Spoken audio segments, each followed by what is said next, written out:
తెల్లదోమతో పాటు పచ్చదోమ ఎఫెక్ట్ కూడా ఉంటుంది. పచ్చదోమ ఎక్కువ ఉండటం వలన ఇదిగో ఇటువంటి సమస్యలు మనకి వస్తా ఉంటాయి.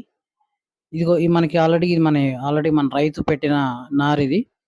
దీనికి ఇందులో మనకు కనిపించేది ఏంటంటే పచ్చదోమ రసం పీల్చడం వలన ఇదిగో ఆకులు ఇలా ఉంటాయి. మీరు బాగా దగ్గరగా చూడండి, వీడియోని జూమ్ చేసుకోండి అవసరమైతే. ఇలా ఉండటం వలన ఏంటంటే ఇది ఇక చిన్నగా ముడతగా మారిపోతుంది. తెల్లదోమ ఉంటే మనకి పైకి ముడత వస్తుంది.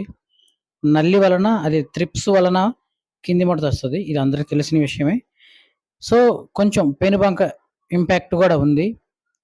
అందుకని దీనికి సంబంధించి ఇప్పుడు మనం నారుమడుల్లో ఇక ఇది ఏతకొచ్చే సమయం కాబట్టి అట్ ద సేమ్ టైం ఇప్పుడు ఈ మొక్కలో మనం చూస్తే ఇక్కడ కూడా